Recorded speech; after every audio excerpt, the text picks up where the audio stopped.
Well, hello, and welcome to New Mommy at 40 podcast, where we hold space for those entering or currently in parenthood at an seasoned stage of life, their 40s.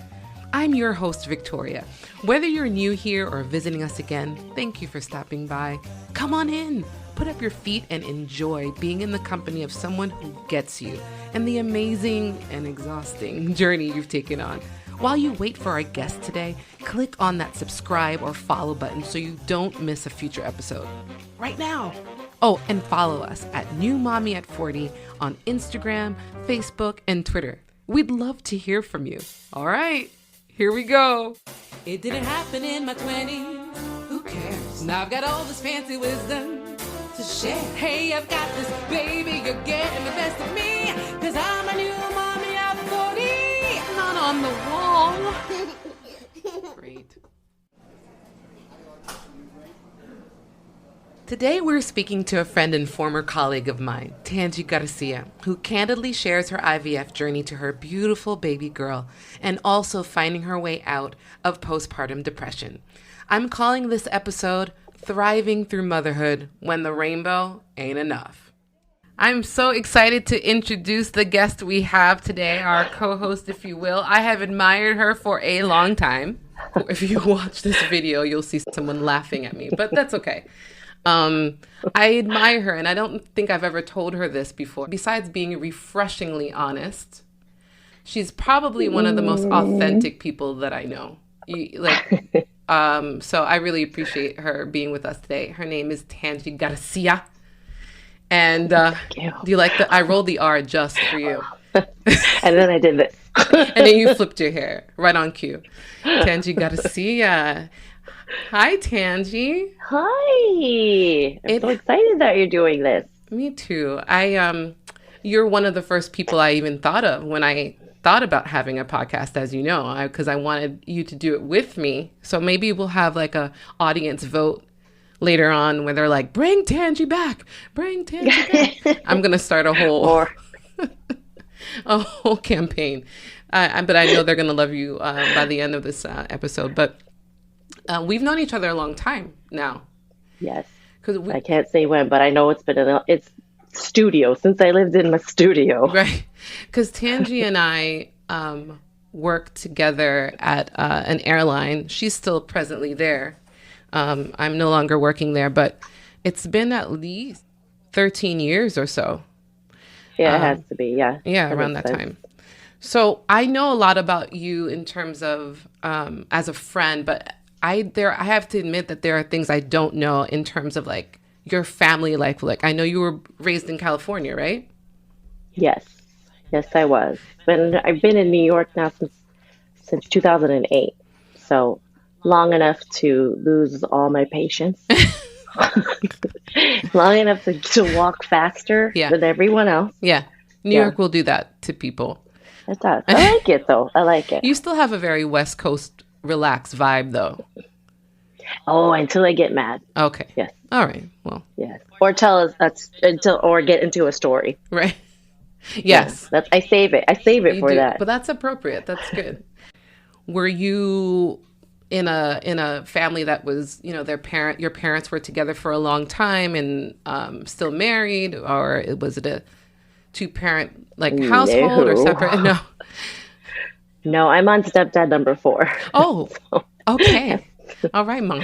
But yeah, stepdad number 4 has been around since I was 15, okay. I think. So sorry to him for the 15-year-old, well, for the whole high school me. Oh, that's hard. That's hard for anyone coming into a relationship and trying to get to know a kid at that age too. Mm-hmm. And cultural difference. Where is he from? Cultural difference. Iran. Okay. So he's Persian. So he just came to this 15-year-old Black and Filipino person. Right. And I was not having any of it. But you're good now. He's good. Yeah. Shout out to stepdad number 4. I'm an adult. You're an adult now. Shout out to stepdad number 4. But how did that family life, how did that dynamic, because they've been together the longest, how did that influence you in terms of what you were looking for in terms of a partner or how you felt about marriage, kids, or anything like that? Not, no. It just was dating wise, maybe because it's for, I was like, you're like a serial monogamous, Mm-hmm. and it's just like I wasn't with people like that long until like, my adult years.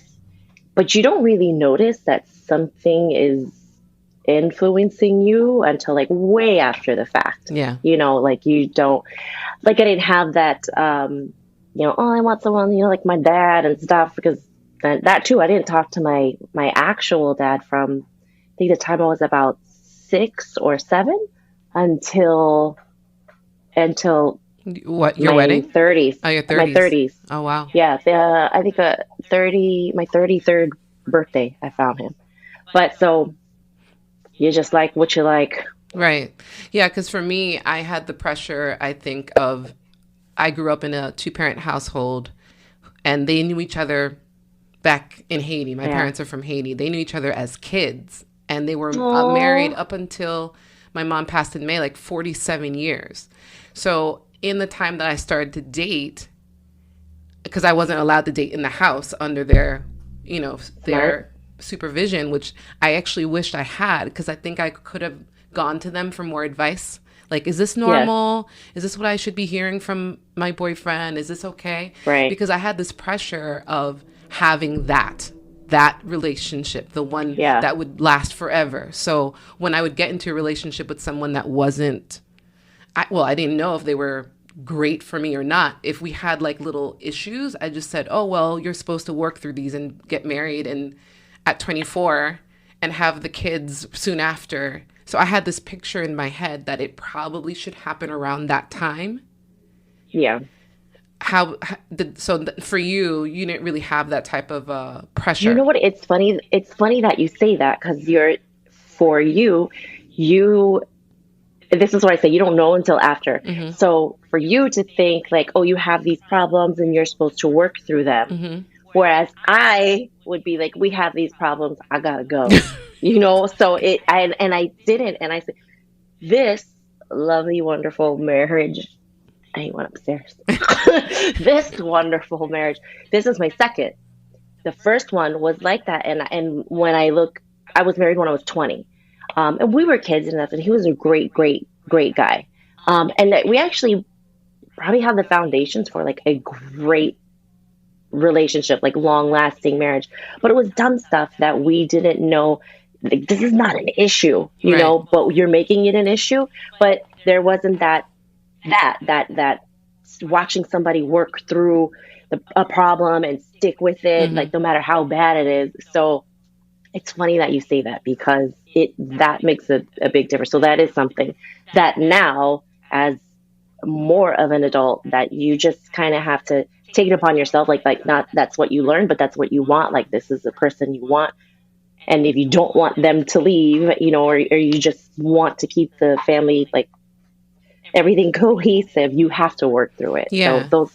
I've learned more things on my own than I have like within my family. Yeah, the reason I asked the family question is I think when we're dealing, or the stigma, because this season of New Mommy at 40 is exploring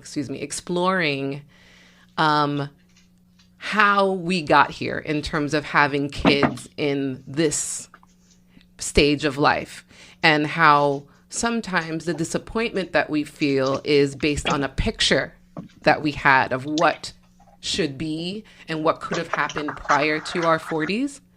So Right. some people don't have the pressure of that because Yeah. they never even thought about it. It's just like, look, I've been having a bomb life and Right. I didn't have time for kids and I do now. So I'm going to have them versus, oh, wow, like here comes the 20s.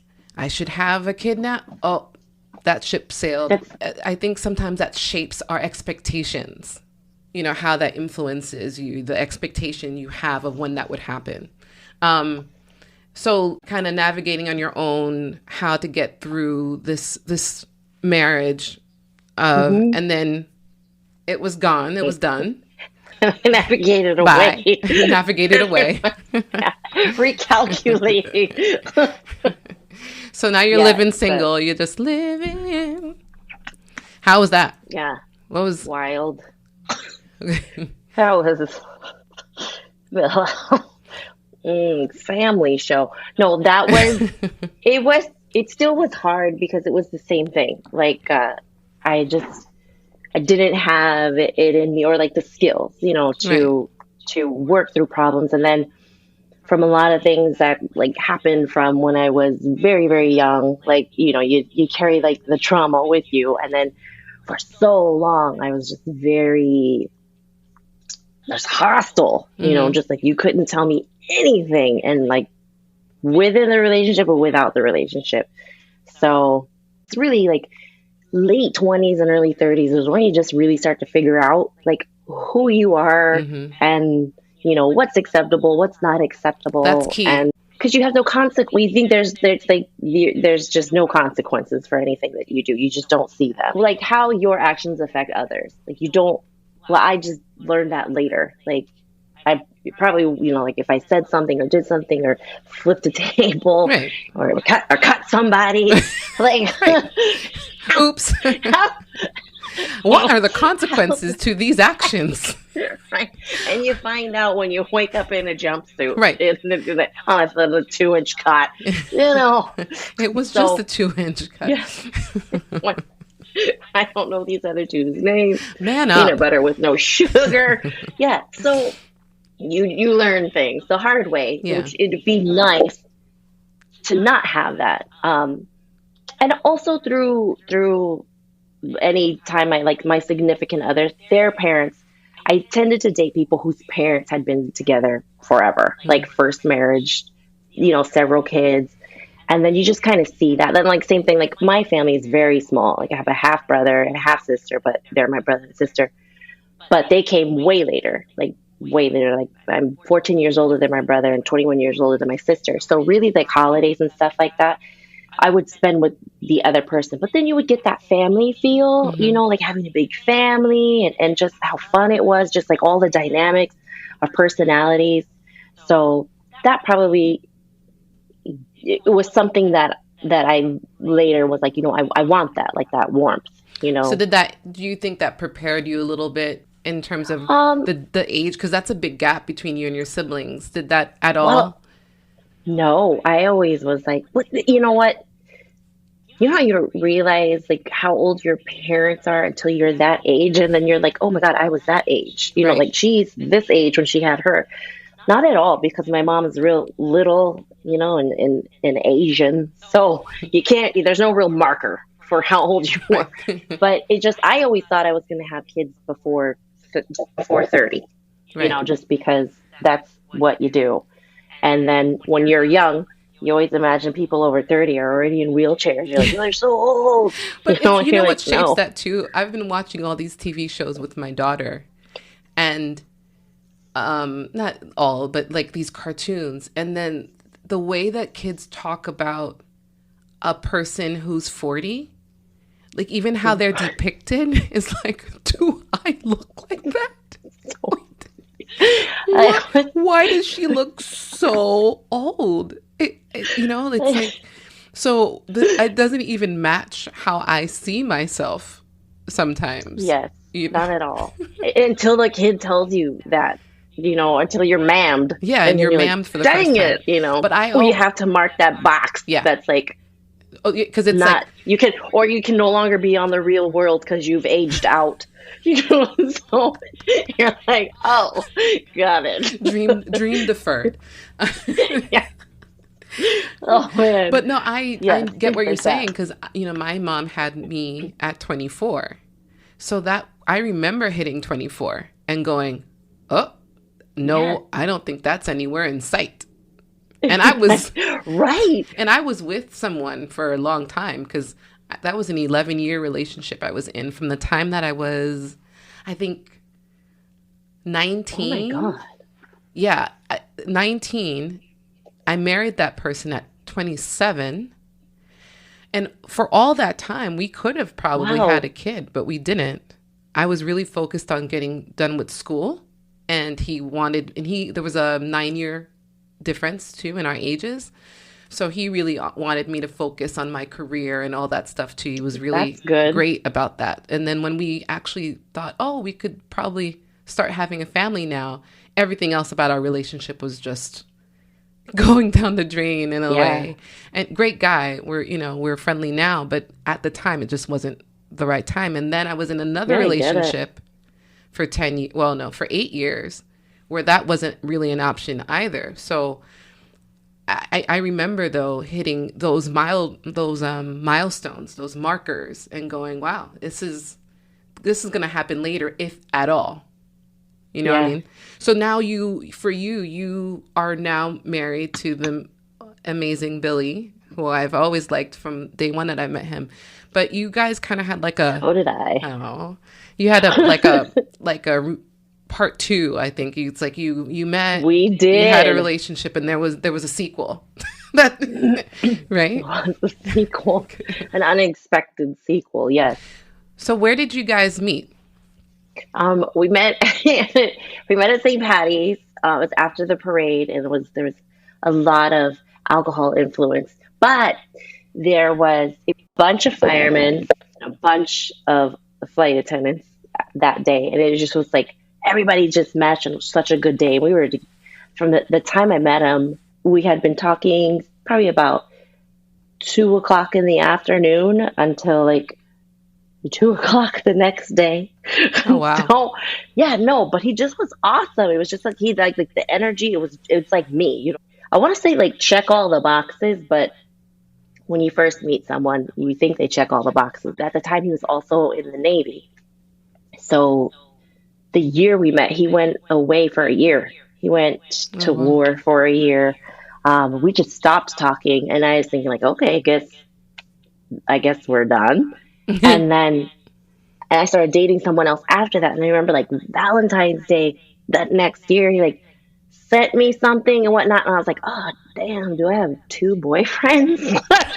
It's just like so confusing. I'm like, dude, I haven't heard from you in so long. How you just acting How like did you we're just pop together? up from nowhere? Right. I remember one time he had his friend email me like Billy's still thinking about you and this. I was like, so he could tell you, but he couldn't tell me. Then off on. And then at that point, so I met him when I was 32. So already there's, The your time, right? biological clock Yeah, is going because I right. was good with not having kids. And then legit just one day was like, bam, like I want kids. But he was great, like perfect, but it just wasn't going anywhere. It just was here. Plateaued. And then, yeah, and I just kind of was like, are we going to get married or do you want to have kids? He already had a daughter. When I met her, she was 6. So the year I met him, she was 6. So he obviously wasn't in like a rush. It meant nothing to him. Whereas me, I mean, as a woman, like you only have a short window. Well, especially if you start in your 30s, but your window shuts. Yeah. Like at a certain age, and it's kind of like unfair to put that on someone else. But I'd known like this is the guy. But off and on, off and on, and at some point, I was just, like you are the person I want to do this with. But if you're not in it, like for that, it's like I can't just sit around. I Right. can't because I'll end up resenting you for this. So we broke up for a while, and I like he hit me up and was like, I want to ask you something, or I want to talk to you about something. And I was thinking, oh, he's gonna ask me for like a pass for a Yeah. Oh, flight yeah. or If something. anyone Like, and he's knows, gonna, the worst thing you yeah, can do is ask a flight attendant for buddy passes. Just FYI, if anyone's listening. yeah. Unless like we're related or we have a something, Right. don't We just have hit me something. up out of the blue. So I figured that's what it was. And he's like, no, no, it's not that. I just want to talk to you. But for 3 days, I was like, and it better not be it was me, not you, kind of thing, or some pity. I go, I don't want to hear it. And like for 3 days, he's like, it's not that. And then I refused to see him face to face because I just know, I would be like, "Ugh." So because he's really handsome. But You didn't want to be so broken down before I he. did not, don't, I didn't. I made him send me an email. Whoops. And then so he's like, okay. He sent me, like, it was like 5 o'clock in the morning. I was on my way to work and he sent me like the longest, I'm Oh. kidding, it's the longest email. he just got in a relationship right after us and was living with her, You're and like, get she to the was part where young. I'm the love of your Right. life. It was just not even that. I was like asking for the damn pass. It's like, I was just, what is it? But then at the end, like later, he was like, I'm only telling you this because, I've been thinking about family and when I'm at the firehouse and everyone's talking about their wives and their kids, he's like, I want that. And he's like, but I realized, he's like, I want that with you. And I was just like, I was just reading it like words, and then he's in there and then he's like, I can't go on without having asked Tanji, will you marry me? And I was like, okay, you can't. Yeah, I know. But I was reading it like, oh, okay. But I read it as words, not like a proposal. And the next line was like, this is really a proposal. He's like, this is an actual proposal. He's like, I don't want to do it on the email, but you gave me no choice. And then the rest was like, you took away your proposal without even knowing. I sure did. Oh. It just shot it right in the kneecap. But it still was sweet. And he's still sweet. I did a whole bunch of like, well, I'm not saying yes, but if I did, like this has to be if this. I would then, say yes. So, but did yes, you do that? Did you do that? You can't do this anymore. Here are my rules. But did you do that in email or did you scroll? No. Oh my God. No. So I was working for 2 days and I just remember I just was ruining all the orders and I was like, oh my God. People were like, I didn't order this. I'm like, it's okay. You'll like it. Just eat it. I have a proposal in my head. I like, you have no idea what's going on. But then I told him, I was like, I had no idea this is what you were going to say. I think when I land, meet me at 8:00, like neutral space, public, in between. I forgot about this part. So he met me. He was explaining this whole thing to me. And he, you know what? He's like, I'm going to be right back. So he leaves. We're in a bar. And he leaves. And he comes back with his Bose speaker. So he does the scene from Say Anything, where he plays In Your Eyes. He put this song on because he knows I love that movie and obviously I love that song. He sat there in the bar with it over his head for the whole song, and I'm just like, if you don't put it away right now. He's like, nope. I kept reaching for it, and he's like, no. And he just sat there. Aww. Stuff like that is like why I was like, all right, and then we were married. Oh, that is I did not know that story. That is so beautiful. But it's so him. No, but that's the guy. That's your guy. You knew. I know. That's beautiful. I know. You deserve that though. know. So now here comes baby. So you guys get married, and did you try right away? Yeah, we tried before, and that was the thing. He's like, I know I told you this. He goes, but he's like, you know what he said? If it was up to me, you'd be half baked with a seed right now. And I was like, okay. That was part of the proposal. So, like, okay. So we did start trying right away. Again, I was maybe 39, I think, when we got married, and it just was not happening. So we tried for 6 months, and then you're in that age bracket where 6 months is like dog years. Mm-hmm. You tried forever. So then you had to see a fertility specialist. Mm-hmm.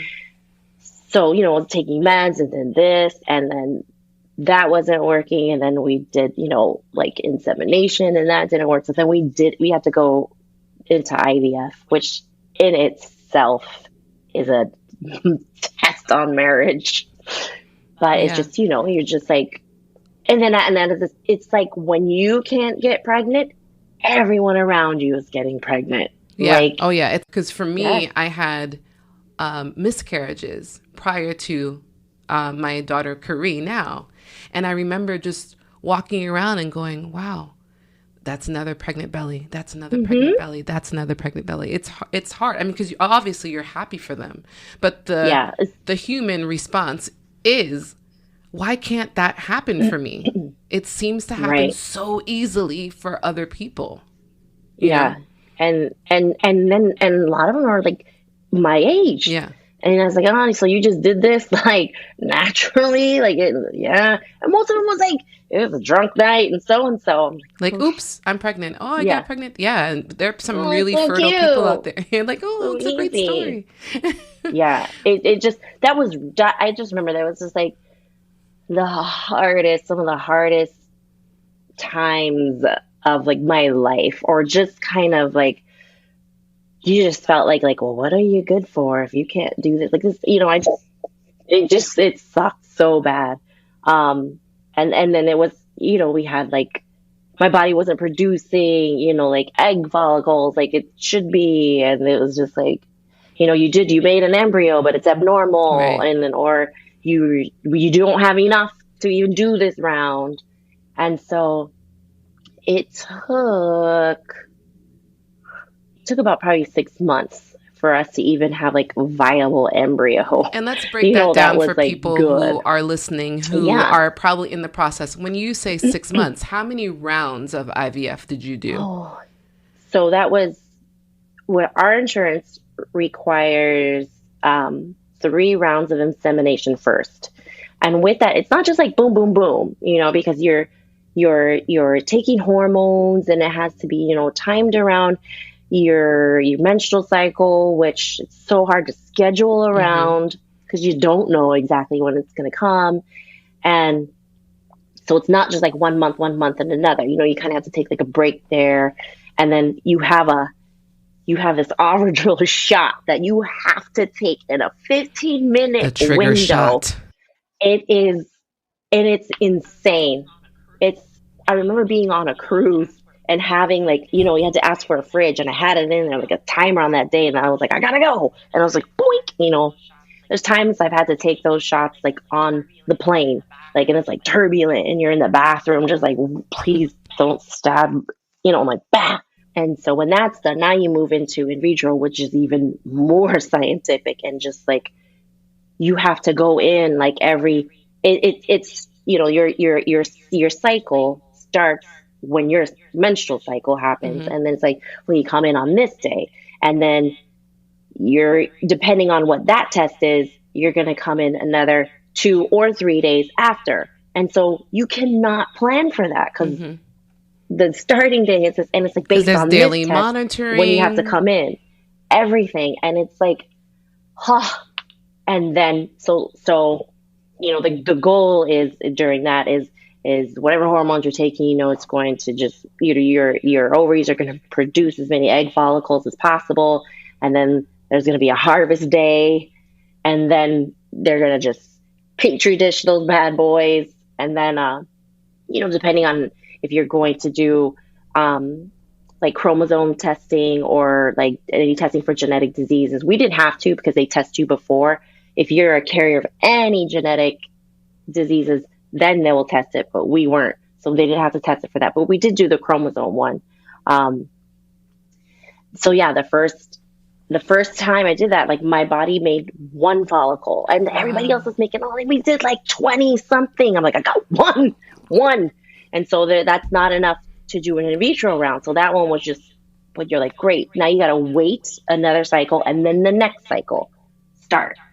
So the next one we did, I think I made 4 follicles, and then only 2 of them were fertilized, and only 1 made it to like to do the testing on the 6th day, and it was abnormal. So we're like, she's like, you would have either miscarried or not gotten pregnant. So I was like, okay. So then the next, she was so good. She changed up my hormones. So next one, I think I had 11 follicles. Yay. I think 4 were fertilized, but then only 2 made it to that 6th day. And I was just like, what are the chances? But they were both normal, and they were both girls.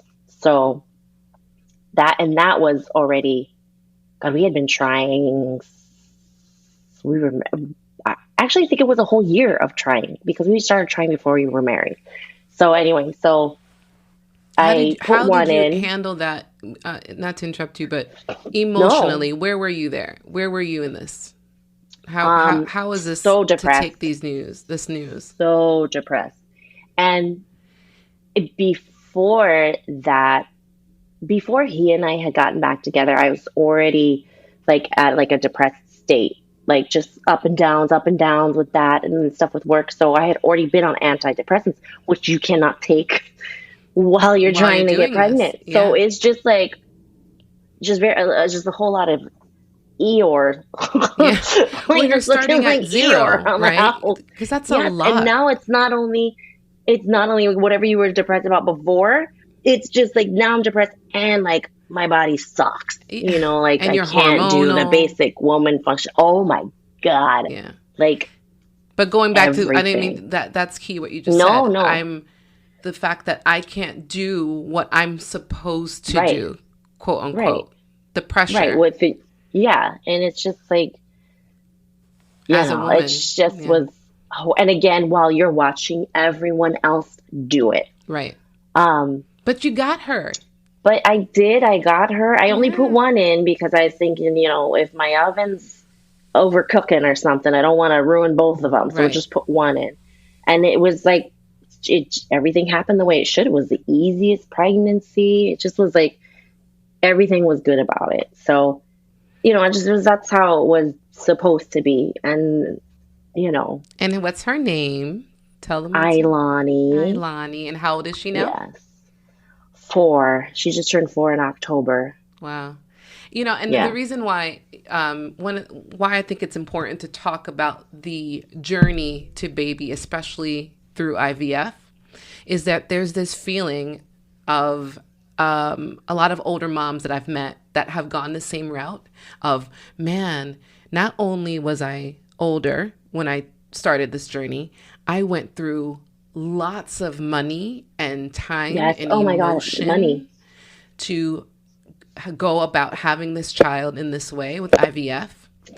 And then the guilt that you feel when you all of a sudden realize that it's not all rainbows and unicorns. Right? Because you're That's like, why I start asking for a refund. yeah, yeah. When you're like, It's like, where do and I get a refund?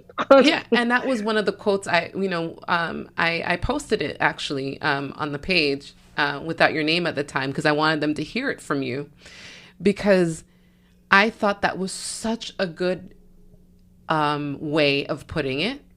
Of I just can I just like exchange. Maybe I don't want to do this. I think again that's an Yeah. example as to why I find you just so refreshing. Is that it's very difficult to admit that.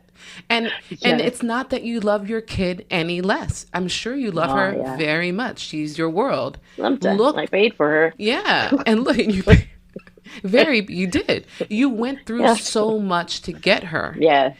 Looking at the path of even having your this wonderful man in your life and wanting that relationship to work and seeing this future with him and going through all of this to get her here. Of Yeah. course you love her, but that Yeah. all of that does not make every day about unicorns and rainbows and that No. everything is perfect. It's hard. It's hard work. And It's super very so hard. how was coming down from the high? Like when did that happen? Like you have this high of we're pregnant, going through this easy pregnancy. Here she is in my arms. What was that first night like? It legit day 1 is when it's over because you're just so cute and pregnant. Everybody loves pregnant people. You Mm-hmm. don't have to worry about anything because she's fed and watered in your stomach. You've got 2 hands to do whatever you want, whenever and whenever you sleep, whatever you want. And it's just day 1. It's just like your life ends day 1 and your life as someone else's uh whole life Life system. source. You're just now, Yeah. yeah, you are just now for that person. You exist for that person. And it was, she slept pretty good. I had my mom and my mother-in-law and my aunt, who's basically my second mom. Everybody was there. Billy was there the whole time. Everybody stayed with me. So they helped me, but it's funny. You think they're gonna help, but them old ladies forgot how to do it. So they were like, the diaper sliding off, and they're like, and I'm just like, why are you here? But So that's funny. another thing too that I found is that, well, for me, and when Korea was born was January 2020, so at the height of lockdown with the Oh, pandemic, so yes. there was no help. No one could come down. My parents didn't even meet her until October, so we were Oh pretty my much in this God, yeah. isolated state raising her. But my husband has two kids who are 21 and 20 and same age. And even for him, I was looking at him going, well, at least I have this expert that is with me. And yes, there were some things that he could definitely pull from his experience of being a parent 20 years ago. But for him, it was like brand new too, to a degree. So Right. the thing about I found, and I've heard from other people who had kids later, is that your team, your tribe, your parents they also don't have the same energy that you do to help you, right? Because grandma is much older now. It's like Tanji. Yes. And I don't know about you, but I had a grandmother who was like years, every decade was, when are you going to have this kid? Drop this kid up in my lap. I will take care. I will help you. And as I saw her aging, I was just like, there goes another person in my support team that will not be able to help me with this kid, Hands don't work. Yeah. No, bless them. But they were just so good about like, here, I'm going to go to sleep. So, and that's really, I mean, I will take it. But you know what was very hard, which you don't imagine is going to be hard, was breastfeeding, because everyone is just so like, which is true, like it is the best thing for the baby. You do it, and you just, if you're doing it right, it doesn't hurt. Yeah, right. You know what? Oh my God, if I could find all those people, round them up. And so the guilt that I felt because it was not working. And when they tell you like she's gonna lose weight, but she lost a whole pound, and like, okay, well, we're gonna have to start pumping and this and that. I mean, you're like, no, I can do it. Like, I've watched all the videos, I've read all the books and stuff, and it's just like, when it doesn't work, you once again feel like I cannot do this other thing that my body is built to do. Yeah. Yes, I suck at this also. And I just remember bawling, and I hated it because people were like, you gotta keep doing it. And like, I don't gotta do anything. Like, my nipples are just chapped beyond belief. I was just walking around. I can't even put a shirt on because nothing, every single thing, it just nothing. And it really was. It just wasn't our time. We weren't vibing, like later on. And I tell this to people all the time, whether they want to hear it or not. I was like, if you can't breastfeed right out the gate, don't worry about it. And I remember pumping, then pumping, like just 24 hours a day pumping, which is like, okay, you pump. And after you're sitting there pumping, you feed her. And after that, you clean everything. And then you put it away. And then you can sleep maybe half hour, 45 minutes before you have to get up and pump again.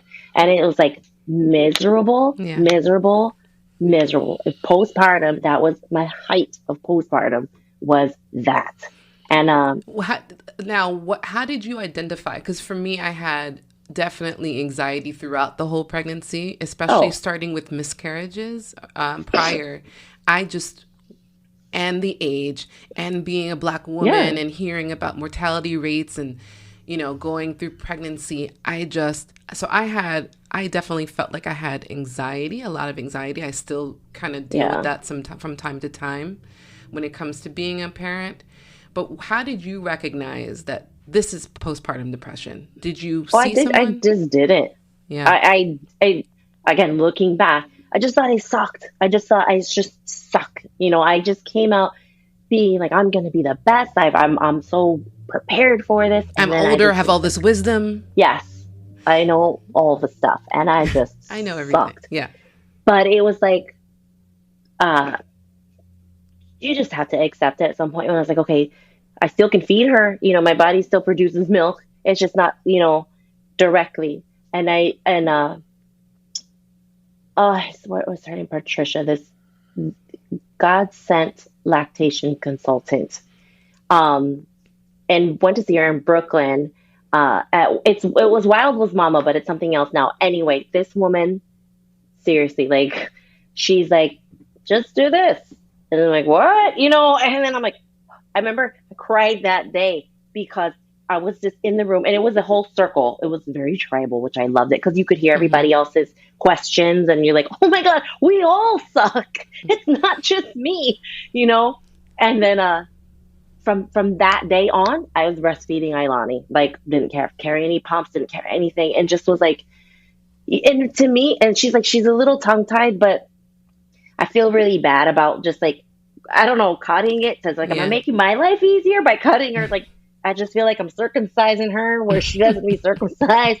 But really, I feel like her mouth just needed to get a little bit bigger, before she can, and then Latch. you just learn like how to hamburger your boobs so like angles like back in there, and it just was like, man, like it just life got so much easier after that. It's Just like, amazing when you find the right resources. But to yes, ask for yes, help, that's the thing, is like a lot of yes, us don't know yes, how to ask. And I find, a lot of times I talk about, the wisdom that we have when we're this age and having children. But there's also stubbornness, I think, within some of us, yes. because Like I can do this by I myself. can do this because I've done this or so much by myself all this time. Yes, And yeah, then to realize, to feel the moment, I remember the moment I felt like I know so much and I know nothing, was hmm, literally those two ideas came together in having Curry. Like, I don't know everything, but I'm finding that there are some aspects of being older that are helping me with her right now in yes, terms of patience. I feel sometimes yes. I pick my battles very well. I'm like, Yeah, oh my this God, yes. is not going to be a thing for me. You broke all Yeah, your crayons and it's all into the carpet. Well, I'm not going to yeah. like that stain there, but it's not, I feel like No, if that had happened when I was younger, I would have been like, oh my, the new carpet. And da, da, da. Not that it doesn't bother yeah, you. I just pick my battles just a little for differently, I think, sure. because of Yes. where I am in my life now.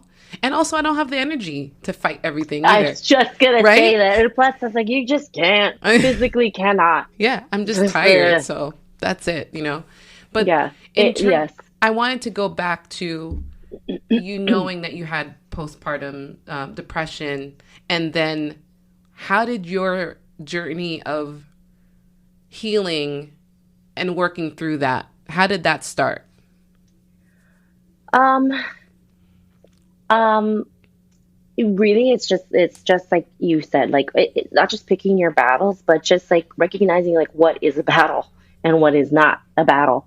And it would be, you'd look around and you'd feel like I'd be like, I know I've done something today. I've know besides her, I know I've done stuff around the house, but there's no telling because you would clean the house, then it's a mess right away, or clean the kitchen and then it's a mess, right away. And it's just because you're constantly, like I said, especially like with breast pump stuff, but just being, you know what? And at a certain point, I was like, all right, if the house is a mess, the house is a mess. Like the baby is fed.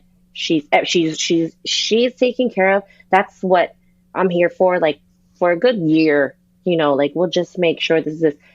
But I will say, Billy, is a phenomenal father, like and husband. But I it got to a point where when the pumping part was happening, I would pump, he would feed her while I slept, and then we just got into a cycle. And mind you, again, he's a fireman. Like he works 24 hours, he didn't sleep and he still would do it just because he would see me and be like, you can't do this, on your own. And I remember thinking like, thank God for that guy. Cause he really lives to make my life easier. And I see things that he does, but then it's just like, diapers. He's like, I got it.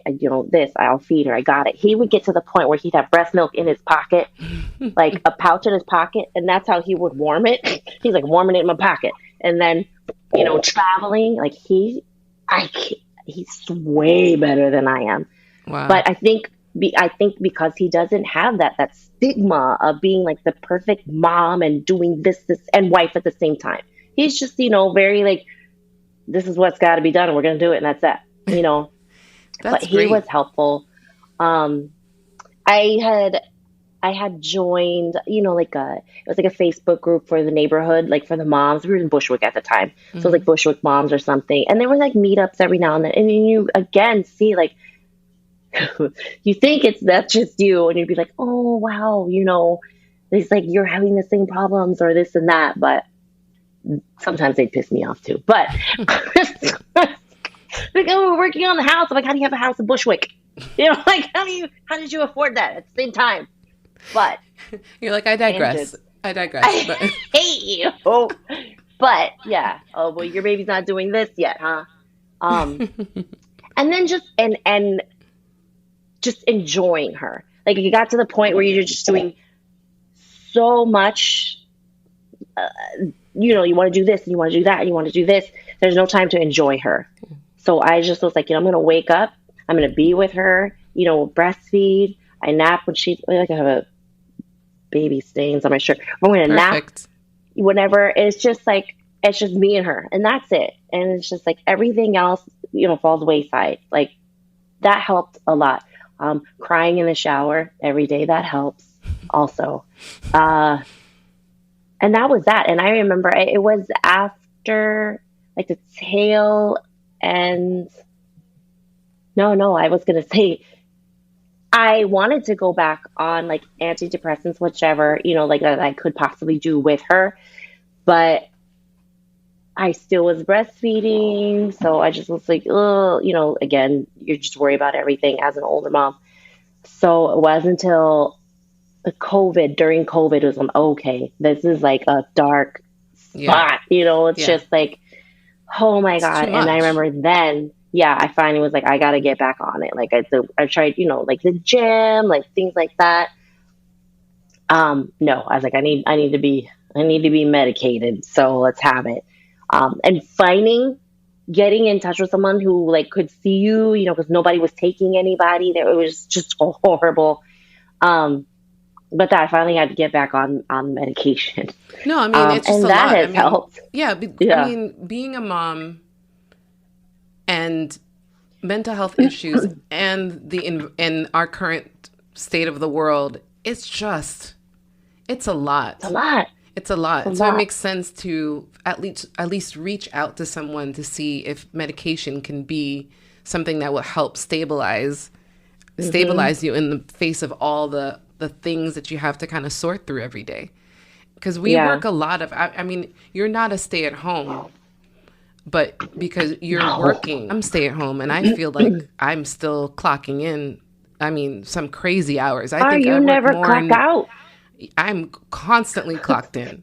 There's no And clocking out. yeah, and I remember feeling, oh, as a stay at home mom, this will be, I didn't think it'd be easy, but I felt like I'd have all this time to provide what I wanted to my kid. Yes, but I didn't account for the time during the day to replenish myself in Yes. order to give that to her.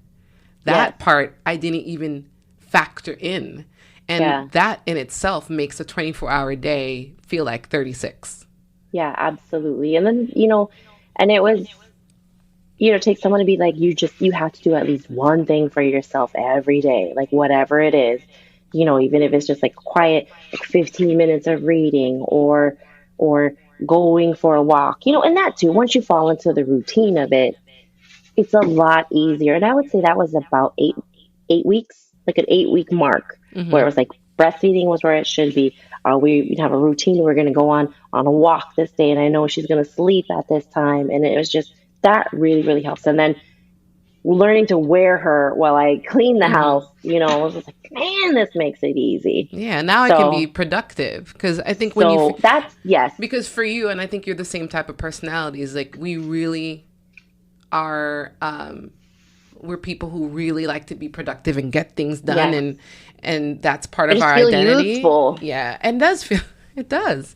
It feels like Yeah, also a semblance of your old life, right? yes, That you're and trying to that hold too. on to. I remember I took a year off. I took a year maternal leave, but I went back. I was like, I can't. I was like, I have to have adult conversations, Mm-hmm. and not always. And I would say the day I was like, I gotta go back. I remember holding groceries in my in my arm like this and bouncing it. And I was like, this is my life. Like I automatically feel like weight in my arm and I'm doing this. So I was like, that I gotta go. So I remember, I think 7 months. I think I was only out 7 months, and I was like, I'm coming back. And that was it. It was exactly that, like having, you know, a, a piece of who I am, other than I love being a mom, but that's I have more to offer Right. than just being a mom. Not only that And too, so is just that you've had a going to work. long time being someone else, is like someone else prior to being a mom. Yes. Being an older mom, you had all, like, at least, let's say, from 20, right, to 40. So you've had 20 Uh-huh. years of a life that did not include anyone really but yourself and Mm-hmm. maybe an occasional partner, or not. And now it's like there's another human being. So sometimes Yeah. I've found it's like letting go of those 20 years of who I Yes. was. And Yes. I've had a long time to kind of get to know and love who Victoria was prior to having a kid. It took me a long time to even get to Yeah. that point of fully being in my skin. And then, yay, I've arrived. Oh, and now it's not even about me. It's about someone else, Yes. And it is right? that you asked for it. Right. It's this like all of that. I kept thinking like she did not. You know what? A pilot said this to me like did last year, and he was like, "You're talking about having kids." And he's like, "You realize it's like the most selfish thing you've done." And then I was like, "Why do you say that? Like being a parent?" He's like, "They didn't ask for this." He's like, "You can't. Like, Hmm. when you're saying like I did this and this for you," and he's like, "No, you didn't." And he's like, "They didn't ask for this." He's like, "You did." He's like, "We decided to make this life." And it's like, you didn't have to. And I was like, oh my God, like, it was just so true. And it's like, so I'm not doing this for her. I'm doing this because this is what I wanted to do. And then I kind of was just like, so let's just do it. Like, this is what we signed up for. Right. We didn't know, but it's like, I'm here. it was I'm like a here. marriage. Yeah. Like until death do That's us part. part. It's like, you're just going to rock the whole thing. So it's like, let's do it. But I, I remember that. Like, that's not her, it's me. This is what we're gonna do. We just have to do it the best of our ability. But that's who you are now. It's like I'm not, awesome Tange doing all this like single. It's like, okay, this is the day where you start, Tangi as me and a mom. And how do you blend the two? Hmm. Mom, wife, whatever I'm doing at work. Is there anything that you So wish you had known? I want to say I wish I knew how hard it was going to be. Everyone tells you that, but until you actually experience it yourself, you just don't know. You have no idea. You learn It, it, on it's all hands on. yes, It's all hands on. exactly. That's why it's like there's nothing you those things you learn as you go.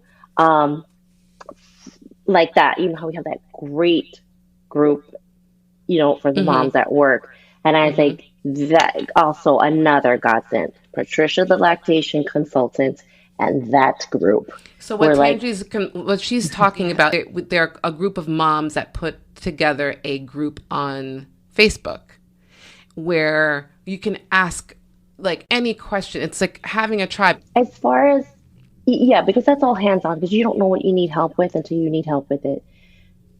But if for beforehand, if there's anything like I wish that I would have known, I think I wish that I would have known ahead of time that it was okay to quote unquote fail, or to suck. It's okay.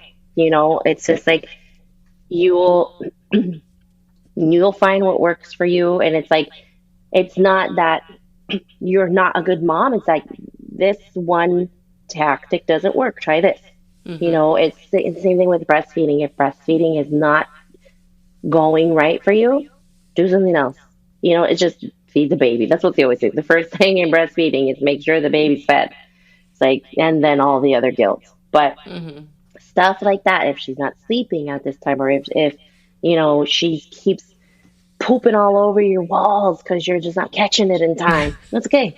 Just It's clean, okay. I'll change your paint it. diaper, I'll paint the clean the walls. baby. I'll be. It's like, and it's that there's not one size fits all for motherhood, which, you know, you just think like, this is the best thing for the baby. This is what I have to do. And if I can't do this, like I'm no good. And it's just not that at all. It's just do your own thing. Do your own Whatever thing. works for you works for you. And again, it's like you cannot you can't be there for this baby if you're just not there for yourself. You cannot provide for her if you can't provide for yourself. If you're not whole, you cannot. It's okay. It's okay to suck. It's okay to suck. It's okay to suck. Yes. I just not base my whole life around that kid. No, because you're a person first. Yeah, here I am. In doing research for our talk, I found that there were a lot more younger moms talking about postpartum depression on their social media feeds as opposed to older moms. Do you think that comes from some type of embarrassment or hesitancy to talk about them being postpartum because of their age, as if you should just be lucky you have a kid and not complain? I don't know, but one of the hardest parts about this whole thing is social media, right? Mm-hmm. Because part of it is that you're looking at other people and you're like, oh, this person's so awesome. Look at this person is in Belize or Mexico with their baby and they, they're skinny again.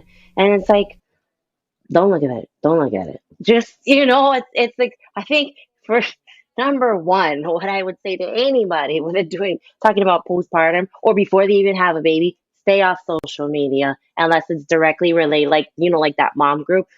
Don't scroll because everybody's just posting they're posting the rainbows. The key, right? And it's so not true. It's just not true. No matter how much you think they're killing it, they're killing themselves.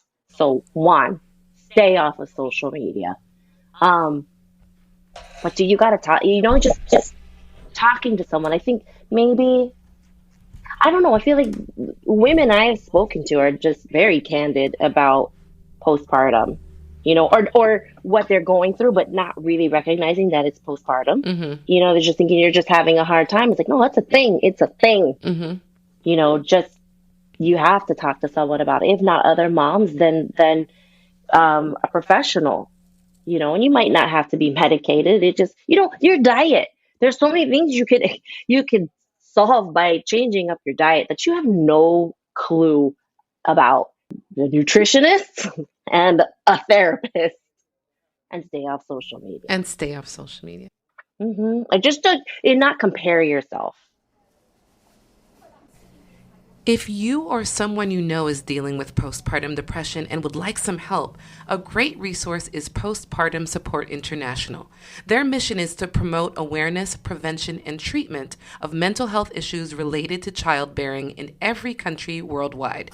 For more information, visit postpartum.net or call their hotline at 1-800-944-4773. Thanks for listening, everybody. Don't forget to hit that subscribe, follow button right where you are so you don't miss the next episode. See you next time.